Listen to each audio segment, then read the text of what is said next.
Hello and welcome everyone. This is CA Chinmay Pathak and जो दिसंबर 2023 का CA foundation का जो बिजनेस लॉस का पेपर था और जिसमें बहुत हाहाकार मच गया है कि हम मतलब सबसे ज़्यादा लोग फेल हो गए हैं।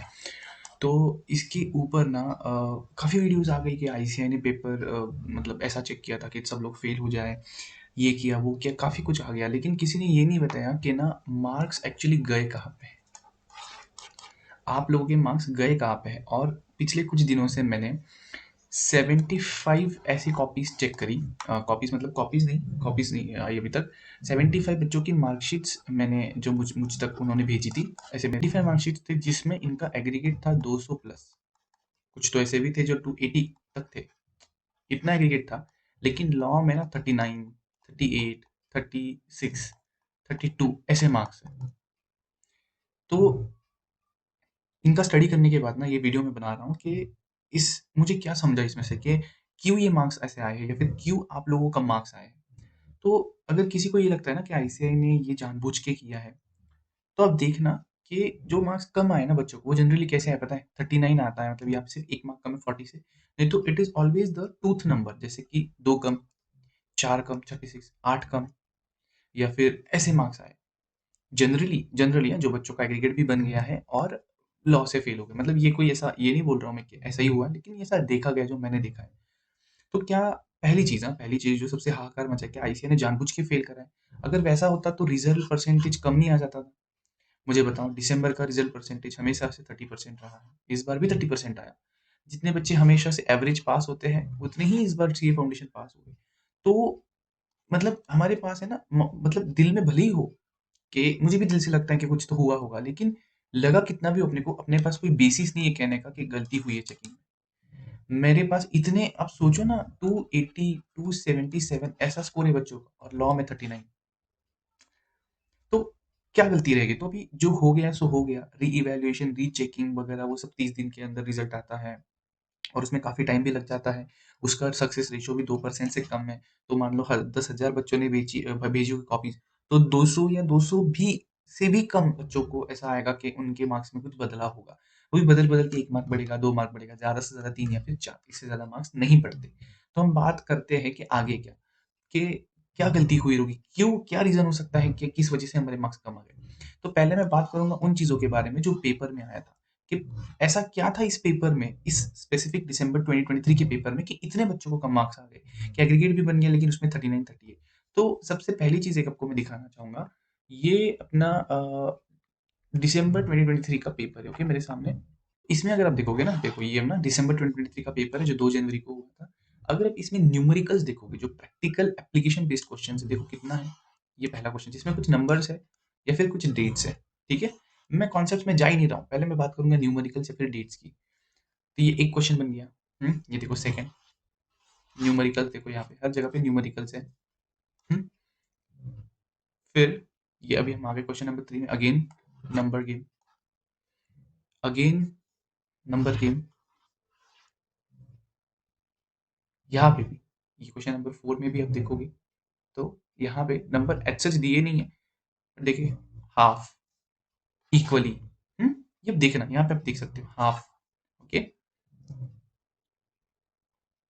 क्वेश्चन नंबर 5 में देखो, numbers, dates, numbers, quantities, again dates.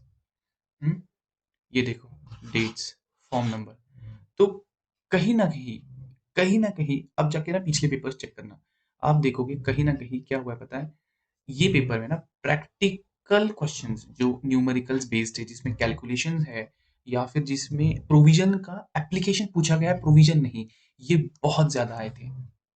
तो ये एक पहला फैक्टर था इस पेपर का। ये पेपर टफ था ऐसा नहीं था, इस पेपर में जो क्वेश्चन पूछे गए थे ना, वो देखो, प्रोविजन सबको आते हैं। मेरे को भी पता है कि इंडियन कॉन्ट्रैक्ट एक्ट के हिसाब से इस दिन के अंदर ये होना चाहिए, नहीं हुआ तो ऐसा है वैसा, मुझे भी पता है। एप्लीकेशन की बात कर रहा हूँ मैं। थियोरेटिकल एप्लीकेशन अलग होता है और प्रैक्टिकल एप्लीकेशन अलग होता है। प्रैक्टिकल क्वेश्चन सबसे ज्यादा थे इस बार। तो बच्चे समझ भी नहीं पाए हैं कि प्रैक्टिकल क्वेश्चंस को अप्रोच कैसे करना है। वो इन प्रैक्टिकल क्वेश्चंस को, इन न्यूमेरिकल क्वेश्चंस को, जिसका आंसर कुछ अलग होना चाहिए था, जिसमें सम गेम, नंबर गेम अलग होना चाहिए था, उसमें क्या करके आए पता है? थियोरेटिकल की तरह सॉल्व करके आए। साथ ही साथ पेपर काफी लेंदी हो गया था ड्यू टू दिस। तो ये 2 ही फैक्टर थे इस पेपर में जो सबसे अलग थे, आप जाके कंपेयर कर लेना। ये 2 ही फैक्टर थे। और बच्चों से क्या गलती हुई पता है? मैं सबसे शुरू करता हूँ एकदम एकदम नीचे से शुरू करता हूँ। ऑब्वियसली हम सॉल्यूशन के बारे में भी बात करने वाले हैं कि इसके ऊपर सॉल्यूशन क्या है। तो देखिए आप देखोगे सबसे पहले आ जाता है प्रेज़ेंटेशन। सर प्रेज़ेंटेशन अरे आप लोगों को किसी ने बताया कि नहीं मुझे नहीं पता। लेकिन क्वेश्चन पढ़ने के बाद आंसर का प्रेज़ेंटेशन का एक मेथड होता है। मैंने इसके ऊपर काफ़ी वीडियोज़ डाली है। मेरे इस वीडियो से जो बच्चों को हेल्प हुआ उन्होंने मुझे मैसेज भी किया कि सर हमको बहुत हेल्प हुई। 40-41 वाले जो बच्चे हैं ना जो इसमें पास हो गए लॉ में उन्होंने मुझे मैसेज किया है। आप प्रेज़ेंटेशन में देखोगे ना सबसे पहले आपको लिखना होता है प्रोविज़न्स, कॉन्सेप्ट के प्रोविज़न्स है, फिर हो जाता है एनालिसिस और फिर हो जाता है कंक्लूजन। आप बोलोगे आईसीआई ऐसा फॉर्मेट फॉलो नहीं करता, जाके आईसीआई का सजेस्टेड आंसर देख लेना कोई भी केस स्टडी वाला। ये नाम भी नहीं लिखा होगा प्रोविज़न, एनालिसिस, कंक्लूजन लेकिन पैरास करेंगे, एक para, second para, third para और ये फर्स्ट पैरा में होगा प्रोविज़न्स के बारे में, सेकंड एनालिसिस और थर्ड कंक्लूजन, जाके चेक कर लेना। तो यही होता है प्रेज़ेंटेशन। बहुत जितनी मेरी कॉपीज़ के बारे में जितने मेरे ये 75 मार्कशीट जो मुझे आए जिसमें एग्रीगेट था, उन लोगों के केस में एक चीज़ सबसे मिसिंग थी, प्रेज़ेंटेशन यूनिफ़ॉर्म नहीं था। वो भी कन्फ्यूजन में थे कि कौन से क्वेश्चन को कौन सा प्रेज़ेंटेशन यूज़ करना है। साथ ही साथ उनको सबसे बड़ा कन्फ्यूजन ये था, उनको तो पता भी नहीं था बहुत बार कि ऐसा भी कुछ होता है ये। मतलब देखा था, पढ़ा था, कोई वीडियो में देखा था कि प्रेज़ेंटेशन ऐसे करना है। लेकिन पेपर में जाके इसके अंदर क्या लिखोगे? इसकी प्रैक्टिस नहीं की थी। तो सबसे पहली चीज़ जो मुझे ऑब्ज़र्व हुई ना, लैक ऑफ एक्चुअल राइटिंग। आप लोगों ने एक्चुअल क्वेश्चन आंसर्स लिखे नहीं थे, प्रैक्टिस नहीं की थी। इसलिए प्रेज़ेंटेशन आपका गलत हो गया, यहाँ पे आपके मार्क्स चले गए। सर प्रेज़ेंटेशन से मार्क्स जाते हैं, वही प्रेज़ेंटेशन गलत है मतलब कंटेंट गलत है और कंटेंट में कुछ कमी है ना इसकी वजह से मार्क्स चले गए। सेकंड चीज़ आ जाती है प्रोविज़न्स। जिन लोगों ने प्रेज़ेंटेशन फ़ॉलो भी किया था या फिर मान लो नहीं भी किया आप लोगों ने, लेकिन प्रोविज़न तो आप लोगों ने लिखी रहेगी। प्रोविज़न लिखने के ना 2 तरीके यूज़ करते हैं बच्चे। एक इसको मैं हटा देता हूँ यहाँ से। एक है ना वो बच्चा होता है जो कंटेंट में क्या लिखेगा पता है प्रोविज़न्स की। मान लो अगर क्वेश्चन आपको पूछा गया है रिगार्डिंग वॉइड कॉन्ट्रैक्ट, तो सिर्फ़ वॉइड के बारे में लिखेगा, ये 2 लाइनें कि contract which is this is called as void. ऐसे प्रोविज़न्स नहीं लिखते। प्रोविज़न्स में आपको पूरा लिखना पड़ता है। जैसे कि स्मॉल कंपनी के ऊपर क्वेश्चन आ गया, एग्ज़ाम्पल दे रहा हूँ और जो अपना डेटा दिया गया है उसमें टर्नओवर जो क्वेश्चन है उसमें टर्नओवर एक्सीड हो रहा है।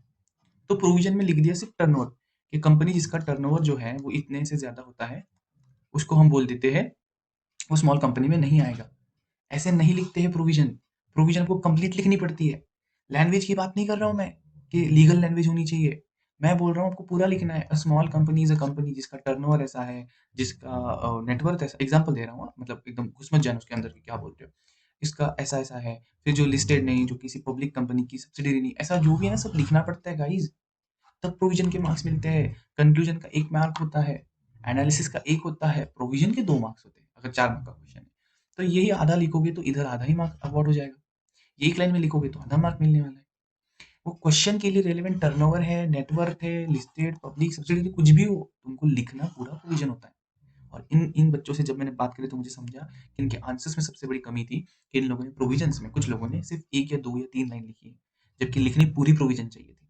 मैंने बहुत डिटेल में स्टडी किया इस चीज़ का, मैं जो भी एक-एक पॉइंट बोल रहा हूँ ना, ये जो बच्चा फ़ॉलो करेगा, मैं बोल रहा हूँ अगले अटेम्प्ट में इस जो भी बच्चे फ़ॉलो करें ना, वो मेरे को अगले 5-6 दिन में जब मैं सॉल्यूशन बताऊँगा ना, वो फ़ॉलो करने के बाद 5-6 दिन में बोलेगा कि सर मुझे रियलाइज़ हो गया कि मुझे लॉ में कम मार्क्स आ गए।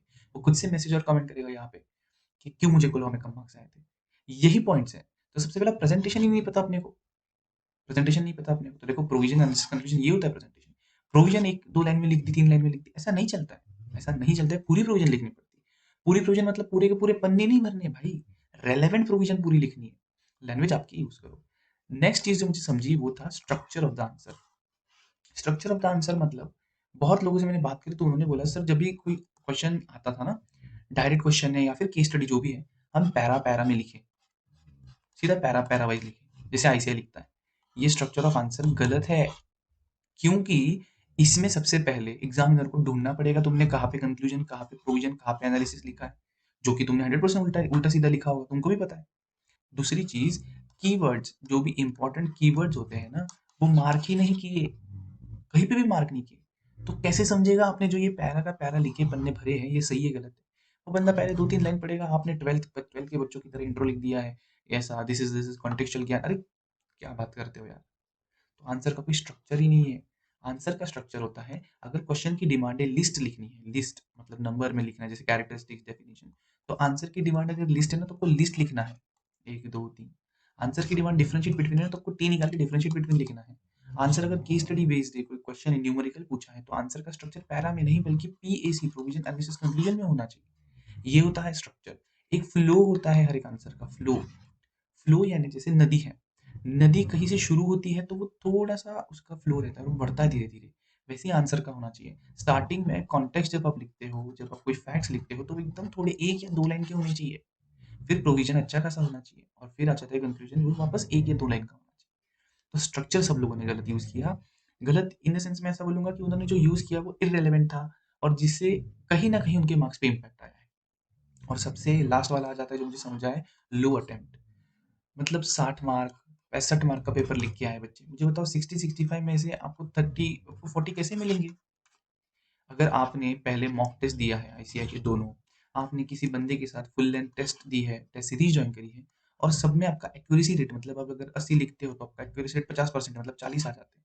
तो उस केस में भी आप 60-65 लिखोगे तो आपका मार्क्स 35 आने वाला है, 30 आने वाला है, क्योंकि 50% एक्यूरेसी है आपकी। आपकी एक्यूरेसी इतनी कम है तो आपका अटेम्प्ट ज़्यादा होना चाहिए ना, तभी आपको मार्क्स ज़्यादा मिलेंगे। तो लो अटेम्प्ट कर दिया, और इसका ये भी रीज़न है कि क्वेश्चन काफ़ी लेंदी था पेपर। तो ये कुछ बहुत इंपॉर्टेंट चीज़ है जो मुझे समझी। स्ट्रक्चर गलत होना, कीवर्ड्स मार्क नहीं करना, प्रेजेंटेशन सही से नहीं करना, साथ ही साथ प्रोविजन एकदम शॉर्ट में लिखना, कंक्लूजन नहीं लिखना। बहुत लोगों का मैंने बात करते हुए मुझे समझा कि उन्होंने प्रोविजन भी सही से लिखा, उन्होंने फैक्ट्स भी लिखे, एनालिसिस भी लिखा, लेकिन कंक्लूजन ही नहीं लिखा जो वन लाइन में लिखना होता है। ऐसा इट इज देयर फॉर दस दैट ऐसा करके लिखना होता है अपने को वन लाइन में, कंक्लूजन नहीं लिखा। और जो बच्चे 1, 2 या 4 मार्क्स से फेल हुए ना, उन बच्चों को मेरी बातें सही लगी। वो बोले कि हाँ सर, यहीं पे कहीं तो मेरे 1-2 गए हैं। जिस दिन सर्टिफाइड कॉपी आएगा, वो खुद मुझको भेजेंगे ये चीज़। ये 75 मार्कशीट जिनमें एग्रीगेट भर चुका है, मैंने उनसे बात करी और तब मुझे समझा कि ये सब ज्ञान हुआ है, ये सब चीज़ें हुई हैं आपके साथ। तो इसका सॉल्यूशन बताता हूँ, प्रॉब्लम तो सब लोगों ने डिस्कस करी, इसका सॉल्यूशन बताता हूँ। इसका सिंपल सॉल्यूशन बताता हूँ। जो भी बच्चे लॉ में फेल हो गए हैं, सबसे पहले अगर आपका स्कोर काफ़ी कम है, काफ़ी कम है, काफ़ी मतलब मैं सोचता हूँ 32 से भी कम है, 30 से 32, तो आपके ना कॉन्सेप्ट्स बहुत वीक है। और इसका एक ही ज़रिया है ठीक करने का, किसी भी अच्छे बंदे से कोचिंग ले लो, किसी भी अच्छे बंदे से कोचिंग ले लो। वो मैटर नहीं करता आप किससे ले रहे हो, मेरे से ले रहे हो, किसी और से ले रहे हो, वो मैटर नहीं करता। किसी भी अच्छे बच्चे से, किसी भी अच्छे बंदे से कोचिंग ले लो, क्योंकि तभी कॉन्सेप्ट क्लियर होंगे, तभी स्कोर बढ़ेगा। अब मैं बात करता हूँ बच्चों की जो 30 या 30+ है, क्या सोल्यूशन है सर? रोज सुबह पहले तो मार्केट में जाओ, मार्केट में जाके कोई भी अच्छा पब्लिकेशन, जैसे टेक्समन एक पब्लिकेशन है, इनका क्वेश्चन एंड आंसर सेट लेके आओ फॉर जून 2024, या जो भी आपका अटेम्प्ट है ना, दिसंबर 2024 उसका। और सर क्या करें?